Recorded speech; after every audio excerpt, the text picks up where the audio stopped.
After his shoes were stolen off the porch, one man made an unsettling discovery.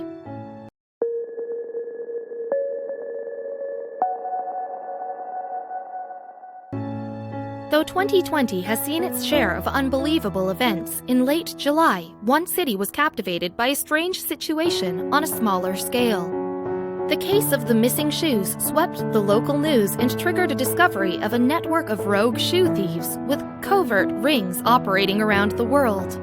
But how and why did the shoes go missing? The people were determined to find out. Meet Christian. As coronavirus quarantine restrictions lifted, Christian Mayer bought himself a brand new, high-end pair of sneakers. As a psychologist and mental well-being coach, he understood the importance of exercise, and he was more than ready to get back out and hit the ground running. The weather was nice in his quiet neighborhood of Zehlendorf, Berlin, and the streets were thick with trees. It almost didn't feel like a city at all. Rather, it felt like a small, rural community, a place where Christian felt safe leaving his belongings on the porch overnight. For a short while, all was well. The sun was shining, his daily runs were invigorating, and life seemed to be going great. However, Christian's joy would be short-lived. One morning, he went out to his porch and got a bad surprise. One of his very expensive new sneakers, which he'd left by the door, was missing.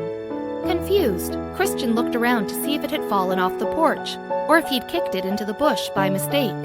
But the shoe was nowhere to be found. Luckily, Christian was close with his neighbors, and so he began asking around to find out if they'd seen anything. Perhaps a young prankster had come up and collected his single shoe, but nobody had witnessed the crime. They did have similar stories to share, though. Some neighbors also complained that they'd discovered missing shoes recently, but until Christian called attention to it, they'd chalked it up to their own absent-mindedness. Now, a mystery was beginning to form. With multiple reports of missing shoes, Christian couldn't help but to investigate further. A few days went by and he waited to see if more shoes disappeared, but none did. At least, none yet. Then, one evening, he heard a rustling outdoors. He looked out and caught a glimpse of a young fox trotting by the house with 2 blue flip-flops in its mouth. Though the creature soon vanished, Christian quickly formed a plan.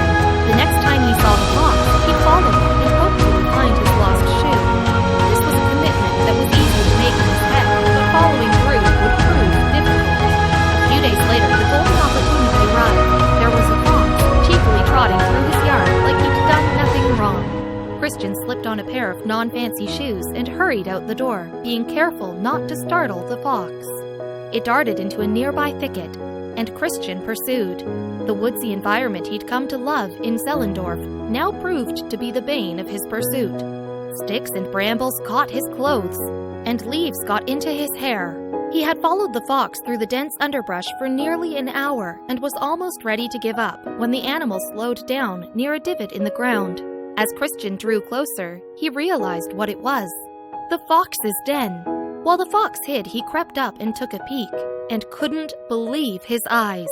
The den was full of shoes, almost 100 of them, and hardly any 2 were a match. Strangely enough, the fox seemed to prefer Crocs, and nearly every color of Croc was represented.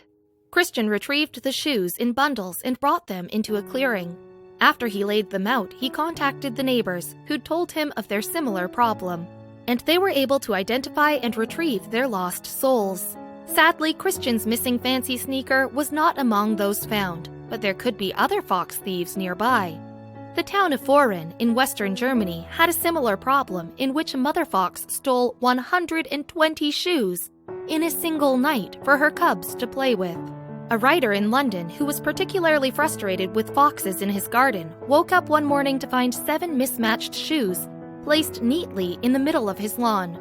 Similarly, a woman in Melbourne caught video footage of a fox stealing 3 boots off her porch. In an even cleverer heist, a Japanese pair of foxes with a taste for sandals was discovered working as a team to steal over 40 pairs. It took 5 Kyoto police officers to surround the duo and rein them in before the spoils could be returned to their rightful owners. Why have the sly creatures done this? It seems that, like dogs, they like to chew on shoes, and most of the footwear Christian found had been mildly gnawed. Crocs seemed like they had a good, springy texture for chewing.